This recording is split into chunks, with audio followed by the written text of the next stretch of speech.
Hello, हाय, सलाम, नमस्ते। मैं लाल फिर से आ गया एक बार।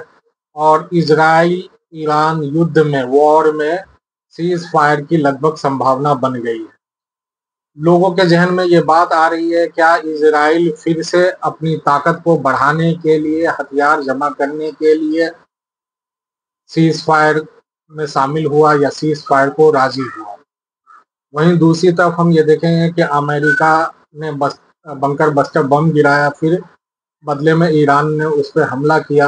हालांकि होना ये चाहिए था कि अमेरिका फिर से उस पर ईरान पे हमला करता, लेकिन शायद ये वॉर जो है ना कहीं लोगों के अंदर ये मैसेज डालने में कामयाब रही, खास करके अमेरिकन और इजरायली खेमा में, या कहें कि वेस्टर्न जो पावर है उनके बीच, की ईरान से वॉर कर पाना इतना आसान नहीं है। और ईरान ने चूंकि बहुत लंबा टारगेट सेट किया हुआ था वॉर के लिए, वो चाहता ही नहीं था कि ये वॉर जल्द खत्म हो।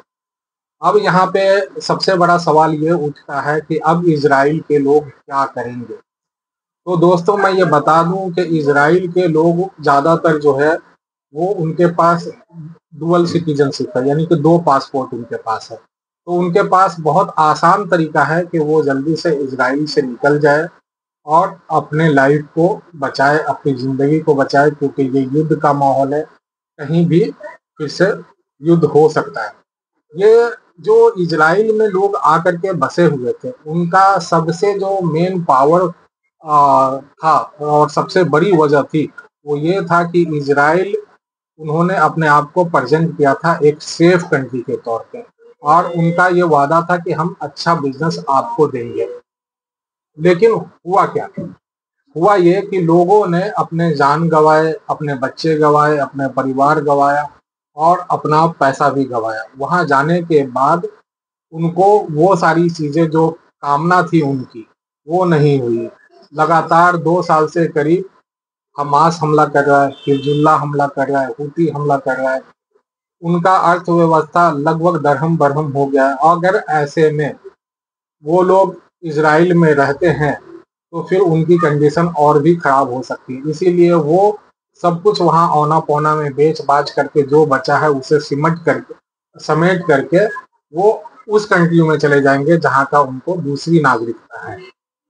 अब इंडिया के जो यहूदी हैं वहाँ, वो क्या करेंगे? इंडिया में तो सिंपल लॉ है कि अगर आपने दूसरे जगह की कंट्री ली, दूसरी जगह की नागरिकता ली, तो आपको इंडिया की नागरिकता छोड़नी होगी। तो इंडिया से गए हुए जूइस को इंडिया आ पाना थोड़ा मुश्किल होगा।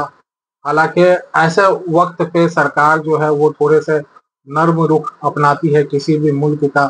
जब कोई मुल्क खत्म होता है, जब कहीं जंग का माहौल होता है और कहीं जब बुरी कंडीशन होती है, तो थोड़ा उन देश के नागरिकों पे थोड़ा, मतलब लोगों का सॉफ्ट कॉर्नर होता है।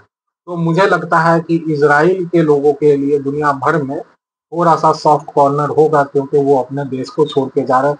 और ऐसे लोग भी अपने, मतलब इजराइल को छोड़ पाएंगे जिनके पास सिंगल सिटीजनशिप है। लेकिन अरब यूज जो है, वो मुझे लगता है कि वो इजराइल में बने रहेंगे, फिलिस्तीन में बने रहेंगे, क्योंकि अरब यूज जो है वो बहुत ज़्यादा जाइनिज्म के सपोर्ट में नहीं थे। तो अब ये देखना होगा कि क्या इजराइल ईरान फिर से शुरू होता है, या फिर ये देखना होगा कि क्या इजराइल के लोग इजराइल में रुक करके ही इजराइल को मजबूत बनाने की कोशिश करते हैं, या अपना सामान बोरिया बिस्तर लपेट करके वो कहीं और सेफ जगह निकल जाते हैं। आप हमारे साथ बने रहे, इसलिए हम आपके शुक्रगुजार हैं। Thank you very much.